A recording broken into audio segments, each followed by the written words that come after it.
Hello and welcome to the Jarrett Hill Show. I am Jarrett Hill. I'm so grateful to have you joining us and grateful for the conversation that we're going to be having here in just a couple of moments. I'm incredibly fortunate, and so are you, to have such a star-studded panel of really great talent and activism and work. And I'm really excited to talk to these folks in just a couple of moments. I want to tell you a little bit about this show. I think of this show as my own activism. This is the way that I can make my own contribution to this moment that we're in. For 12 episodes this spring, we're talking about what's going on, where we're going, and what we do now and next. We're building from scratch with the tools that we've picked up along the way. And my focus is being that angelic troublemaker, making my contribution to the good trouble we need in pursuit of freedom. There's a bit of fun and comedy even. There's restorative power in our joy and laughter. We can't miss celebrating, questioning, and laughing through the moments happening in the culture. But there's also a bit of weight, especially in today's conversation. We live in uncertain times, and to get through it, we're going to need each other. And these discussions are aimed at serving us today and serving those to come in the future. We're developing a quick reference guide for after the revolution comes, while also appreciating the moments as we live in them, all in the pursuit of truth and justice, journalism, and freedom. This show is living. It will be evolving and changing as it grows, but we're also really, really grateful to be able to connect with you all and wanting to invite you to be part of the show. So hit us in the comments. We're streaming on various different platforms, whether you're watching us live or recorded. We want to hear from you. You can hit us up on my website at jarretthill.com. And jump into our comments and let us know what you're thinking, how you're feeling. I'm very excited to be joined by some incredibly talented folks. If you are familiar with any of the work that I've been doing over the years, you're going to know Dr. Charles H.F. Davis. He is coming up first. Dr. Davis, welcome. Brother Hill, how are you, man? Good to see you. I'm doing well. I'm grateful to have you here. I feel like you've been a part of most of the media that I have created and put into the world, so it's only appropriate that you would be here on the Jarrett Hill Show. So thank you. Yeah, my pleasure. Thanks for always having me. Absolutely. And I want to welcome Dr. Melina Abdullah to the conversation. Dr. Abdullah, you are joining us from the car at a protest here in downtown Los Angeles. So I appreciate you stepping away to be part of the conversation with us. Well, we'll figure out the mic situation here and get you into the conversation as well. And then I want to introduce Dominique diprima, who I'm a huge fan of here in Los Angeles, a part of our Los Angeles radio. I would say a radio icon in Los Angeles, but also an activist and journalist and fantastic person. So Danielle, our producer, when I spoke to her about bringing Dominique on, I was saying, like, I'm so excited for this panel of folks that we have joining the show today. And Dominique, I'm grateful to have you here. Well, thank you for having me. Absolutely excited too.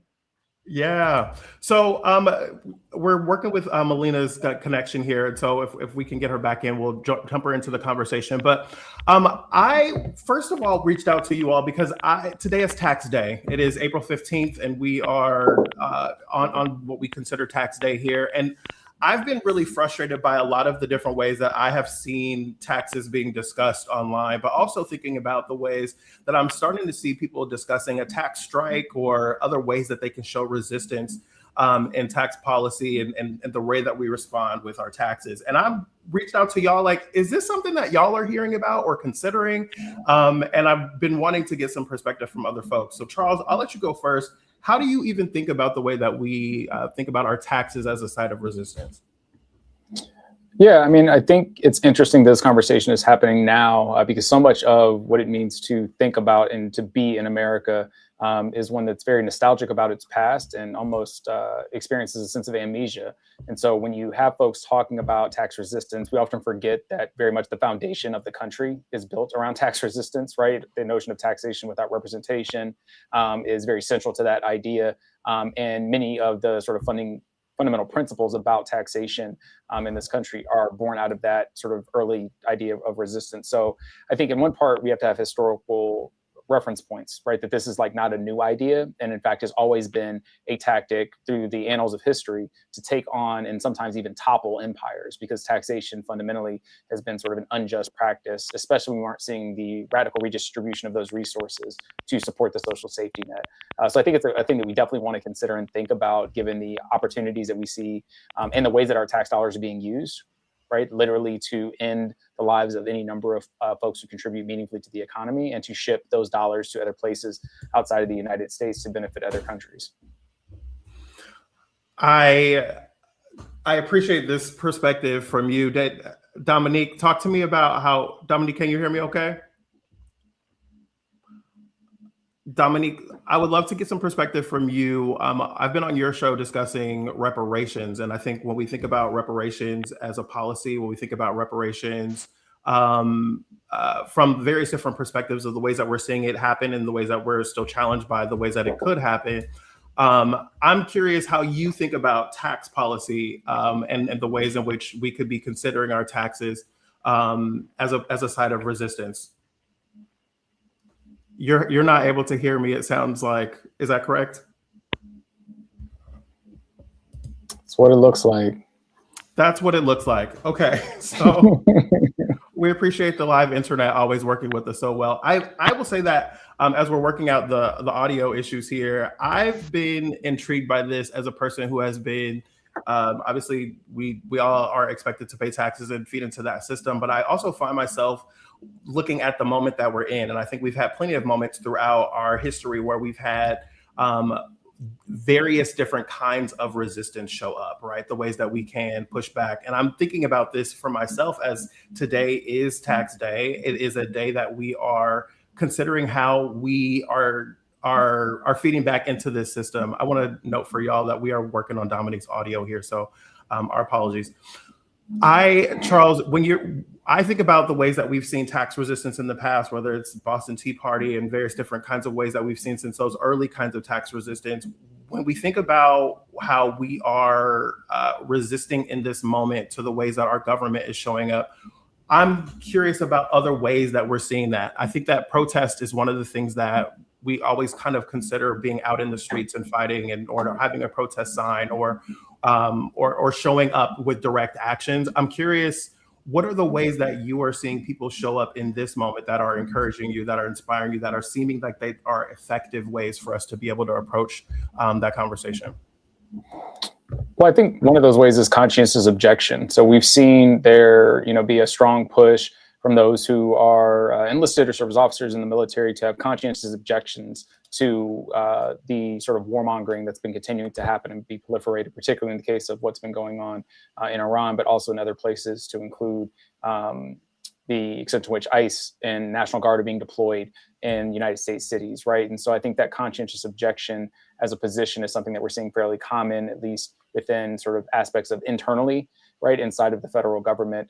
I think in other instances, we're seeing various forms of boycotts and strikes, right? We've seen economic boycotts, particularly with the Target Corporation and its rollback of DEI and this big broad push to no longer, provide our dollars to those particular spaces. We've also seen a number of labor strikes, right? That the conditions in which workers are expected to do their jobs are places in which they're not actually making a living wage, or the conditions are unsafe, or both. And so I think we're seeing a number of ways of the withdrawal from how we do society, how we do politics in this moment. And folks are looking for alternatives to be able to explore a different type of future. One of the resistance sites that I've been seeing here lately is it seems as if we're seeing an increase in warehouse fires as resistance. And it's a challenging thing. I myself and our producer, Danielle, we were looking into this story, but as you start to look into warehouse fires, apparently there are 1,500 warehouse fires every year, according to some reporting. So it's hard to know exactly how many fires are being lit as resistance, but we do know that there are fires where there are people who have come out and said like they are doing this as a way to resist, right? As a way to challenge the system or to push back on what they're seeing. And I think that when we think about property, Danielle, actually, I want to bring you in because you've had some perspective on this that I thought was really important. Danielle is our executive producer, also a journalist and an activist, a radical. Danielle, talk to me about how property has been. Talk to me about how you think about property in conversations around resistance and pushing back. Yeah, I think for me, when I was sort of looking at it, and like you said, we have no idea really if a lot of the fires that people have been talking about lately are actually new arson fires, because I think there's like 3 a day in the United States. It's a lot. But I am really interested in the idea of, Abdul Karim, the person who set the Ontario fire, the famous one, I think it was like $500 million in damage of the toilet paper factory. He cited Luigi Mangione as, I don't want to say inspiration necessarily, but sort of, that he wanted to be the next one. And so now we have sort of these 2 high profile extreme actions that they're saying are these forms of protest against sort of the systems. And I'm wondering, are we going to see more of that?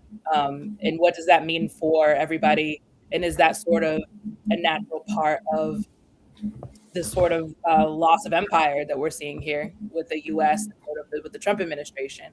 And so there's a lot of conversation around, are we trying to hit people in their pockets, and what is the right or wrong way to do that?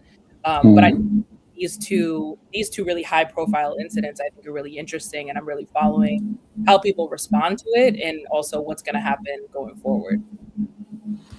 Charles, I hear you stirring over there. What does that bring up for you?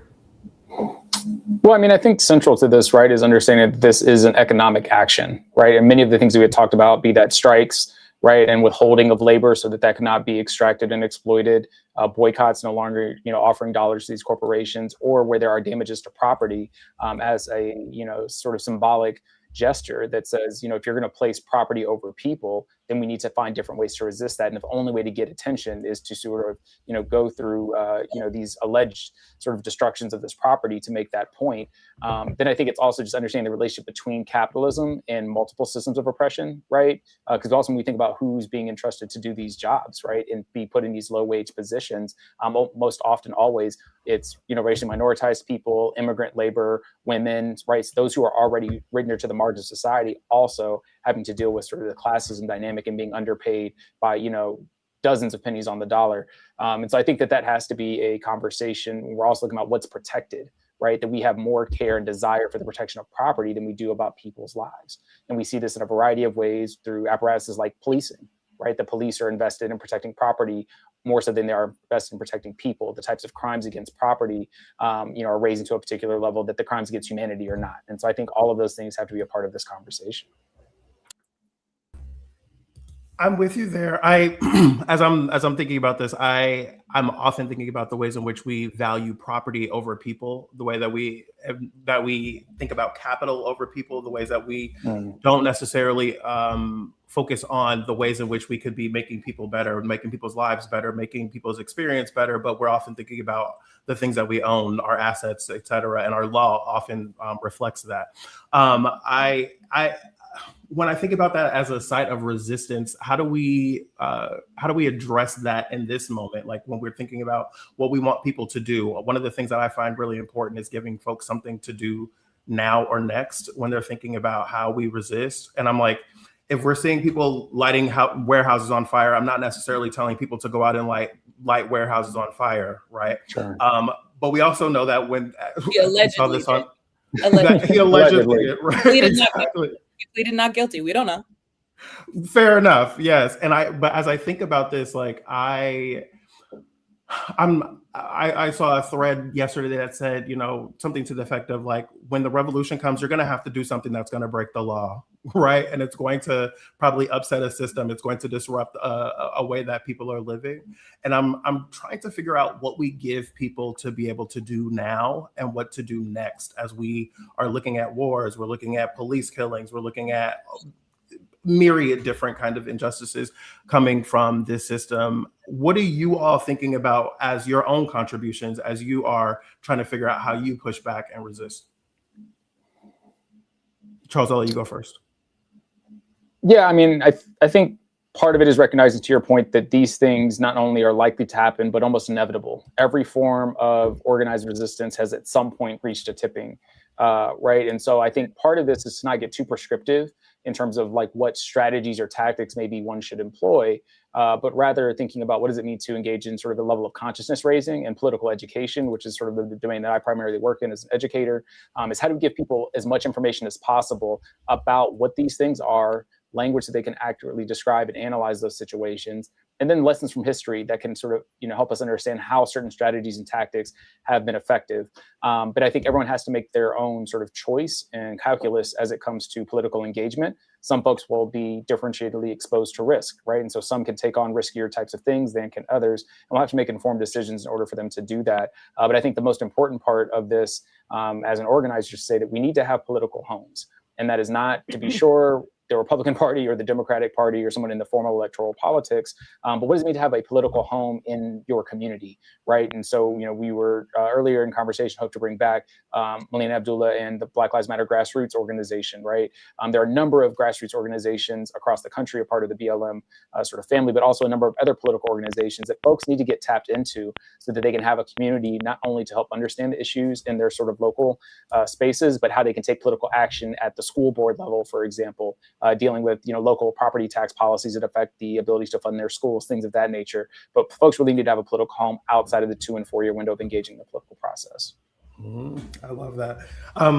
Dominique diprima is joining us now. Dominique, we're talking about the ways that we are finding ways to resist in this moment. Obviously, we've been talking about some of the different ways that we're seeing people resist with the fires. We're seeing people thinking about tax strikes. How are you thinking about what you're doing as resistance and what your contribution can be and what we can suggest to other folks that are looking for what they should be doing now or next?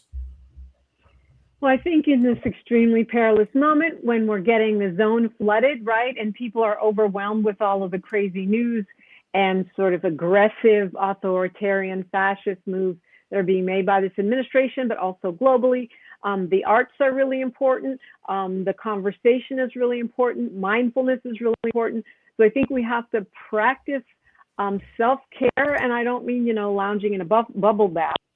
Fortifying ourselves. I mean, bubble bath is okay, but fortifying ourselves in different kinds of ways, and also, soaking ourselves in arts culture, that we don't become overwhelmed and mentally ill.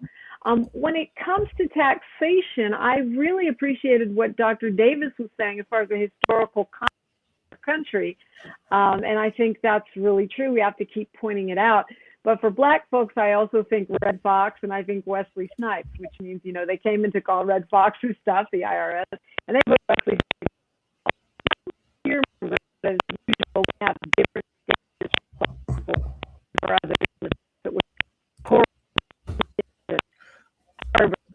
we're Dominique, I think we're having an issue with your microphone or the sound coming.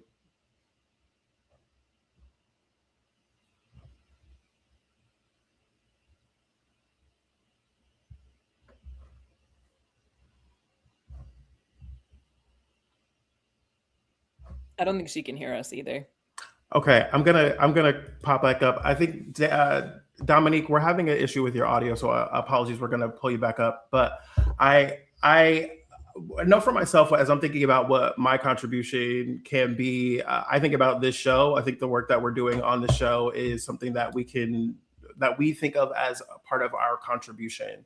And I think about over the course of 2020, a lot of the conversation that we were having around Black Lives Matter, as that was kind of in its largest moment, we were having a lot of conversation around folks not always feeling like they can go out and protest, right? And wanting to give folks another way to be able to think about how they can make a contribution. And I know for myself, this show is part of that contribution, right? Bringing voices together to be able to have progressive conversations from a lens that we don't always get to do that.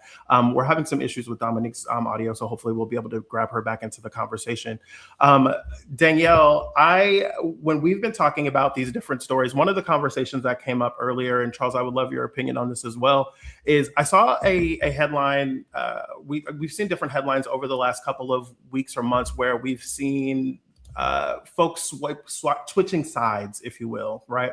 Over the last couple of months, we've seen Marjorie Taylor Greene of Georgia really starting to resist against MAGA in a different kind of way than we've ever seen her before. And I have been intrigued by the opportunity that presents, but I also recognize the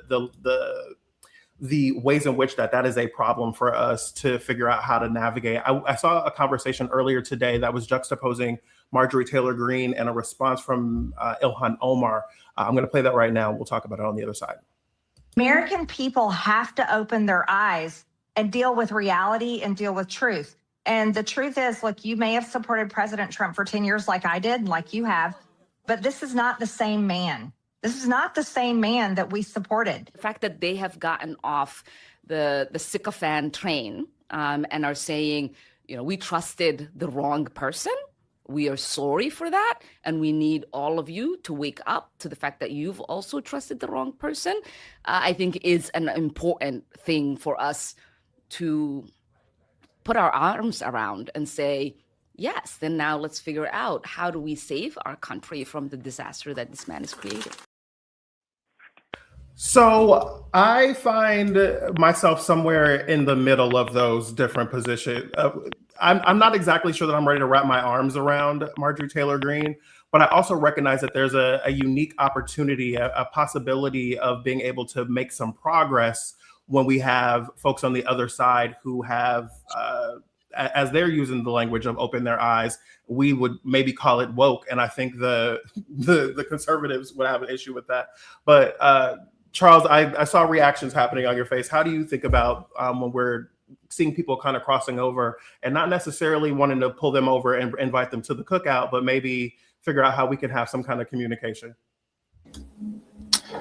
Yeah, I mean, I think on the one hand, sure, it seems like it presents a political opportunity, but I think part of that reality is that is someone else's work to do, and certainly not the work of Black people. Right, like we've been told y'all to go sort of to the Black adage, and so surely you need to gather and organize your people in a particular and new direction. But that is your responsibility. When we look at the voting patterns, right, when 53% of white women in 2016 voted for now President Donald Trump, and 57% then turned around in the subsequent election in 2024 and did the same thing, right? That there has to be work to be done on that particular side of the aisle. And to be sure, right, just because folks are turning course now when it no longer benefits them does not mean that we're on the same side. And I think that's the thing that we don't want to misunderstand by then inviting people who can actually undermine Black self-determination, which they've shown to do at every ebb and flow of the political process. And so, again, I think that there sure is a political opportunity there, but I think we need to recognize whose work it is to make that political opportunity a reality. And certainly, I do not think that it's ours. Dominique, when you're thinking about this, I think about the fact that you talk to people on the radio every morning and that you're hearing perspectives from everyday people that I've been on your show multiple times, and we've had folks on that are on the other side of the conversation sometimes. When you're thinking about this, what bridge building is necessary, and then what stiff arm is also necessary when we're considering this kind of movement? Right, I agree with Dr. Davis. Just because someone got away from the devil doesn't mean they're over, with the angels. I know you're not religious anymore, but I'm just saying, it doesn't mean they're on our side. But this has been something that's been an important point, I think, for journalists, for opinion makers and influencers, that we don't close the door by being sort of snide and condescending towards people who are more conservative, and not just the all the way MAGA people, all the folks in, because I do think we have to move people. We have to move.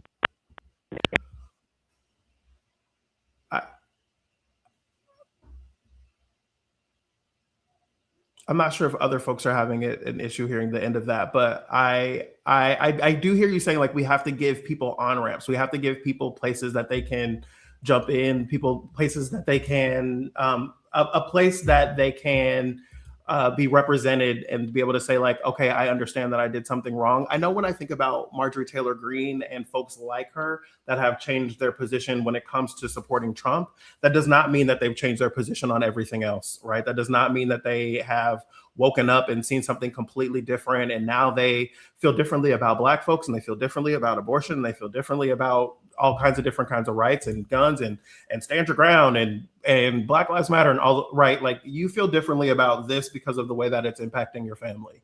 You feel differently about certain specific things, but that doesn't give you an invitation. That doesn't mean that you're welcome to come be part of the conversation in the same way. But I agree that this is a place where we have an opportunity to give folks the empowerment to be able to change people in their own community without it necessarily having to be our work per se. Danielle, how do you think about this? Well, she can't come to my cookout, and I'm not wrapping my arms around anything. But I think I want to give Representative Omar a W in one aspect is I understand that if somebody's in a cult, the person who can get them out of the cult is somebody who used to be in the cult. That's the person they're going to listen to. That's the person that they want to hear something from. Having said that, there is nothing about Marjorie Taylor Greene that says to me, this is a person who is going to be reliable, that this is a person who is trustworthy, that this is a person who's all of a sudden not a racist. She's still a racist. She just isn't like Trump. You can still be a racist and vote for other people besides Trump.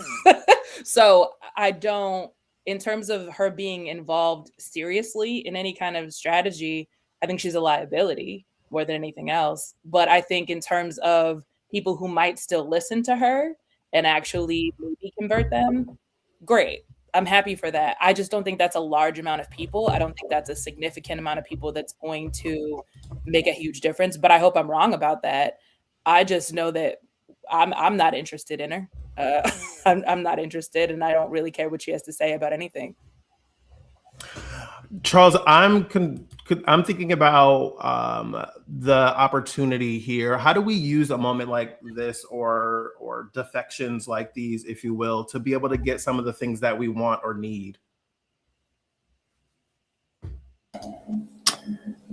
I mean, I don't know, right? And the reason that I say that is rhetorical moves are just that, they're rhetorical, right? They're not material. We're not seeing shifts in people in terms of the policies that they may be presenting or the policies that they want to support. And this is not dissimilar from a lot of the rhetoric we've seen from, sort of longstanding Democrats who have a lot to say, but then have nothing to do. And so I think part of it is to be cautious that rhetorical moves, although important and they do help shape sort of this narrative with regard to how we think about things, are not the same thing as getting, essentially what we say when they're putting your money where your mouth is, right? It's like, what is the utility of writing a check that you really are not willing to cash politically? And again, I think that may compel other people who followed Marjorie Taylor Greene and similarly followed Trump to shift course and go in a different direction. But surely that's not going to be to the support of a candidate that's more, aligned with, again, the sort of future that we envision. We don't see Marjorie Taylor Greene thrusting her support, not just away from Trump, but towards something else, towards something that's radically different.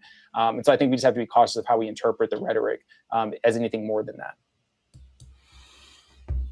I appreciate that. We are, for those of you that are joining, that we are obviously live across various different platforms. We are having conversations about resistance and the ways in which we are able to show up in resistance.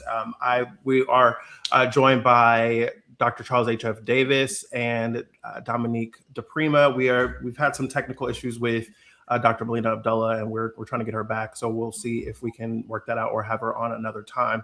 I've also been kind of intrigued by, if we take this from the policy and kind of move it into the pop culture side, I've been kind of intrigued from the pop culture angle. I just saw Tamara Mowry get on Instagram. She got on Threads and she was swiftly resisted against by the Threads community.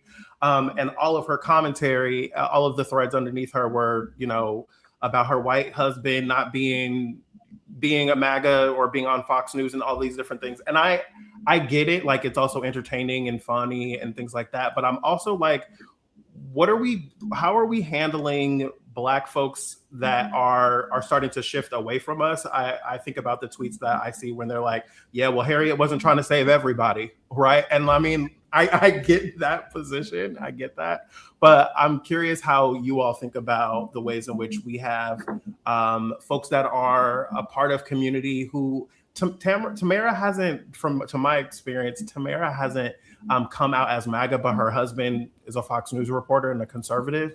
But how do you all think about these kinds of folks that are folks that we saw as people being on our side that are approximate, that are adjacent to things that make us feel uncomfortable? Well, I think as a member of the biracial community, I'm embarrassed, first of all. I'm sorry, apologies to everybody. I think that I feel conflicted about it, because I do think that there need to be consequences at this point, for everybody, any color, for any reason at this point.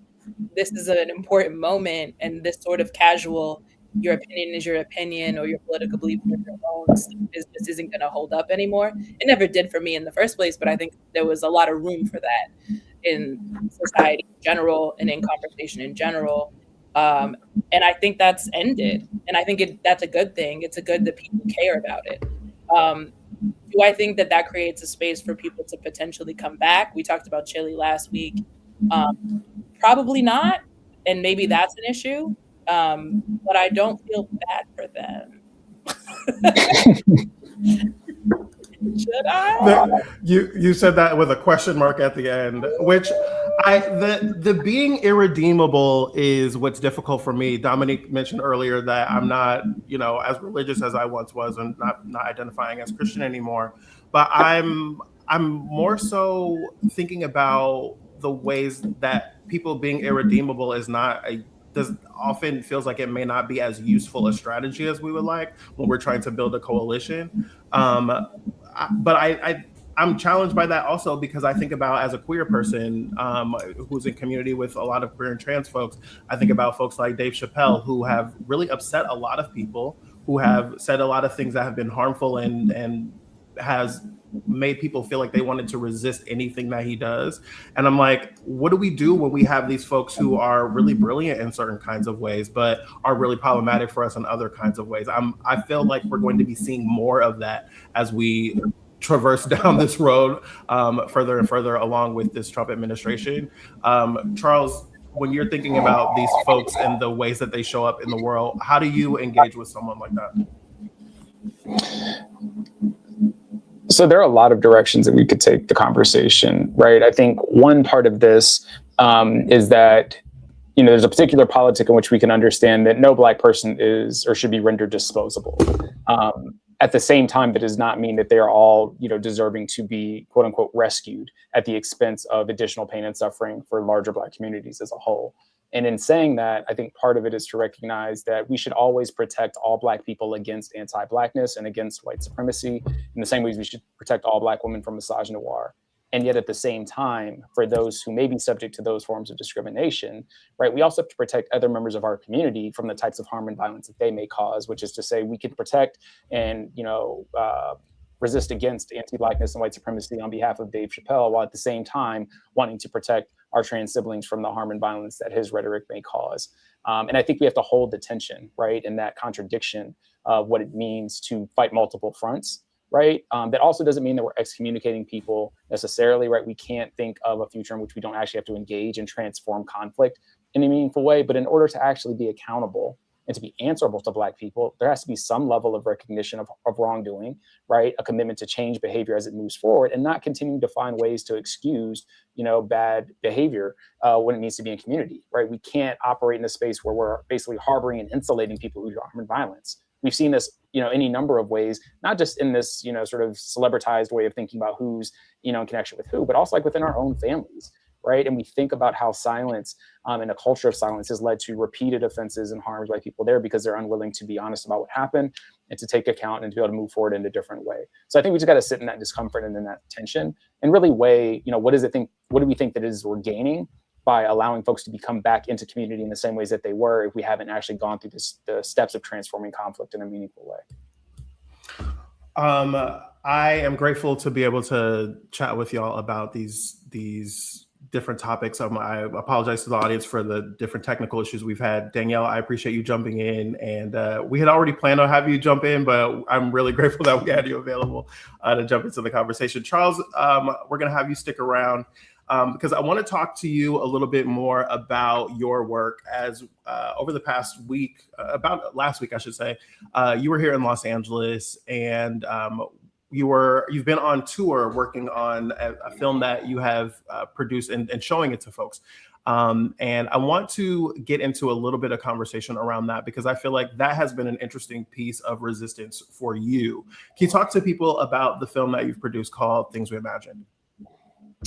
Yeah, so Things We Imagine is my latest documentary project, worked in collaboration with Dr. Candace Hall at Southern Illinois University, Edwardsville, as well as a cast of 75 current, aspiring, and former Black College and University faculty. And the film explores broadly their experiences of navigating college and university life, but also the ways that they've seen possibility models in people that they're in community and relationship. But most importantly, what are the futures that Black faculty imagine for themselves, particularly given the set of circumstances in which we are expected to live, work, and learn. And so it's just been this deeply humanizing and affirming project for myself and for many of my colleagues. And something that now, as we're showing it to broader public, seems to be resonating with their experiences and hopes for the future as well. When what was really moving to me, and I was there with a friend who also had a lot of feedback about it, it was interesting to me. I've been an adjunct professor at USC Annenberg teaching journalism. I've been there for a couple of years, and I've been out of the classroom while I was in grad school, but it was really encouraging to me to see the community of Black educators that came together to tell their stories, but also to shine a light on the ways in which they have formed community with one another and been able to find mentorship, find brotherhood and sisterhood, being able to really being able to develop in their roles because of the community that they had. And we talked about this there at the panel. I'm often back in the day, I would be, always so proud and excited when someone would tell me they were the first Black person or the only Black person or one of the few Black folks in their job. And the older that I've gotten, the more I'm less inclined to be celebrating that immediately because of how difficult that experience can be. And that was definitely one of the themes that came up in the film. What were you hearing from the educators that you were interviewing about being the first, the only, or one of a few, and what that experience was like for them in academia?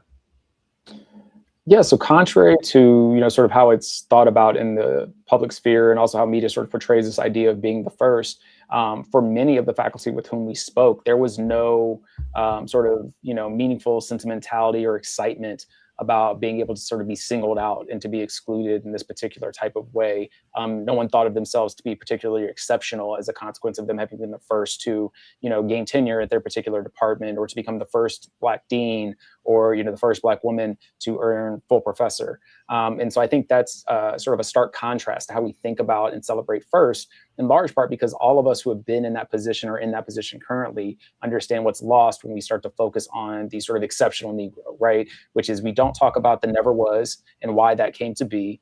Or all those who almost got there and were unable to come across the finish line. And so a lot of folks get erased in that process, or all of the difficulty and challenge that they also had to overcome that even made possible us to be in a position to become the first, almost goes without recognition and also without being named. So I think that part is something that's definitely sat with me as I've also come into this understanding as someone who may, become the first of something in my current situation, but that's not a badge of honor. Right. If anything, it's an indictment about the enduring power of anti-Blackness and racism, something that we have still not come out from under the shadow of. I interviewed Tamron Hall a couple of years ago for NPR, and she had written a novel, and she was talking about how in the writing of the novel, she was bringing up a lot of her own experience and how she had moved to different cities, as journalists often do, and she had replaced the same Black woman in 3 different cities because that same Black woman had moved and she had followed her. And it just spoke to me about the ways in which we find so many firsts, onlys, or one of fews that are in these different kinds of roles, but then also facing the same kinds of challenges. And when you talk about this, I'm that it's bringing back even my own stuff of being the first, being one of the few, or being one of the only. I also appreciated about your film that you guys were quite queer forward or quite queer inclusive when it came to the folks that you featured in this documentary. And I'd love for you to talk about how that came about and why that was. Yeah, so I mean, part of it is just the actual status of our field. And so one thing we know about education broadly, right, is it's a profession that has, been an opportunity for women primarily, and reduced to sort of a feminized type of profession, which is predominated by women. The majority of the teaching workforce, for example, includes women educators, most of whom are typically white, and not dissimilarly is somewhat the case in higher education. But within the field of higher education and student affairs, of the Black folks who are educators, many of them identify as Black women or Black queer folks. And so it was important for us to make sure that that was centered in the conversation, because so often, right, specific characters get taken up in these types of films that's, again, celebrate sort of the folks who have been able to be, again, sort of the exceptional or made into the exceptions, which are often charismatic male educators, whether they are cisgendered, heterosexual, or if they are queer identified. But it was important for us that those stories and the complexity of those stories, right, that they couldn't be reduced to one sort of archetype or stereotype or specific narrative, that we could see the complexity and nuance within group difference, opposed to thinking about juxtaposing these groups together. And so we wanted to make sure that that was highlighted, because it's what came forward in the interviews. It came forward in the stories that people were telling about who and where they found community. And again, in a particular moment where Black queer people and Black women are being systematically targeted and disenfranchised really from every opportunity that's available to them across multiple systems, why not take, sort of the privilege that we have and to allow that to help elevate stories that we know need to be told. The last thing that I want to think about here is this film that you all have created is something that I think many Black educators, Black administrators, Black folks that have been through academia, whether they are coming through as a student or as an educator, would benefit from the perspectives that we're getting in this. And I know that one of the big missions for y'all is getting distribution, getting support for this film to be able to be seen by more people. As we are always thinking about what we want to give folks to be able to do now or next, how can we support what you all have done with Things We Imagined, and what kind of support are you guys looking for? Yeah, I mean, so we've had the opportunities to do, several private small screenings, and we're really looking for opportunities to expand the audience. We have recently submitted to film festivals, some of your, favorite Black film festivals that we hope to be showing the film this summer. But we want folks, certainly to go to our website, imaginedfutures.net, and to engage with a lot of our content there. We have so much more content that we could even capture in the 55-minute film, but just to engage with it and to let us know how you're feeling about it. We have opportunities to be a part of our newsletter by just submitting, your contact information. But also, if you'd like for us to have a screening on your campus with your organization in your city, then feel free to drop us a line so that we can get in touch with you and set up an opportunity to screen the film, to talk to you about it. I think that would be, a couple of ways that you can support us. If you are, working in the industry and you have relationships and things that might also help elevate this particular work and the stories of our colleagues, we welcome you to be in touch with us as well. One last thing that I want to tap on is I appreciate about this film and about this community of the audience that I think of as being at this show is there's a lot of creatives in this audience. And I was intrigued that this started off as you all wanting to make a coffee table book. And really grew into a whole lot more. And as I said to you, with myself and historically Black phrases, it started off as like, oh, I could do a coffee table book. And then it was, I could do a video series, or I could do this, or I could do that. And now it's a game show, it's a card game that's coming out in the fall, and other things like that. I'm intrigued by the way that you all started off with this idea as creatives wanting to like put together a book, and then it became other things. Can you speak to the creatives that are also watching, that are intrigued by that you even created a film, that you made a film, and what that process was like, seeing that shift and mold and change into what it's become? Yeah, so one of our senior colleagues, Dr. Sharon Freese-Britt, who's a distinguished professor at the University of Maryland College Park, sort of gave us so many different tidbits. She's sort of our consummate auntie and other mother in the academy, but she has this sort of turn of phrase that she says, listen to your genius. And so I think for any creative, as you're going down the path of starting a project, especially in this very multimodal sort of space in which we're in, that there are going to be a lot of opportunities to generate content. But I think we have to be receptive and opening to listen to our genius and also pushing our capacity to be able to do more. That means we also have to trust and involve other people. A thing that's really a hallmark of this project, unlike any other that I've been a part of, is how many people we had an opportunity to collaborate with, how many people contributed to, not just the film, but to a podcast season through a collaboration, the development of an EP with Tara J's debut EP, and a number of other projects. And so I think part of it is just being receptive and open to the types of energy that you're getting from folks with whom you're working, and not foreclose on opportunities to have this thing be disseminated and take on lives of its own. Of course, you have to think about resources and capacity, which are all important pieces, but don't foreclose on the opportunity for what an idea starts as to become something different or to multiply and to become a number of different things. I think we can look at, very timely, representations of that with the work that Kevon Sage has been doing, right? That sort of starts in a smaller sort of idea many, many years ago that now has any number of iterations and any number of other artists, who have done very similar things. So we have ample examples. And so I want to compel people to, again, listen to their genius and just go the distance with their ideas. I love listening to your genius. I think that so many of us have so much more in us than we give ourselves credit for or give ourselves the opportunity to explore. And having known you now for about a decade, I've been really impressed with the ways in which you continue to innovate and share story and show up as an activist. And so I'm really, really grateful for you in the different ways that we've been able to work together. So thank you, Charles, for being here. Tell people one more time where they can find you and the work that you're doing. Again, thank you, Jarrett. You've always brought me into the fold of everything that you've been doing. So I've just been, blessed to be a part of that in some small yet important way. You can follow me and my work at hfdavis.com, on all social media at hfdavis. But most importantly, please check out our projects, Things We Imagine, at imaginefutures.net, Black Imagined on social. Thank you, Charles. Thank you so much for being here. I appreciate you. We'll see you again here, I'm sure, pretty soon. You are definitely a troublemaker, someone who is out here shaking tables, and I appreciate you. I appreciate you too, brother. Thank you. All right.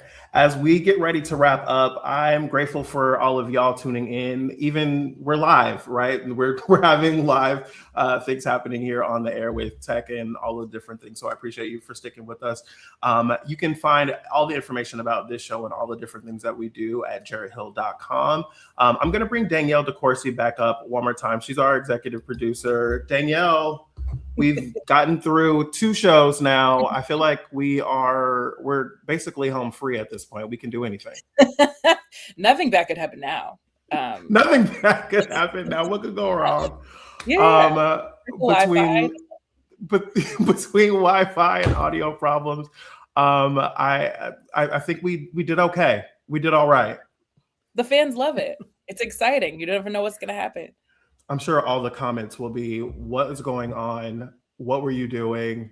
Etc. So Danielle, thanks for jumping in with us. Thank y'all for tuning in. We'll see y'all next week. Make sure that you check out the podcast.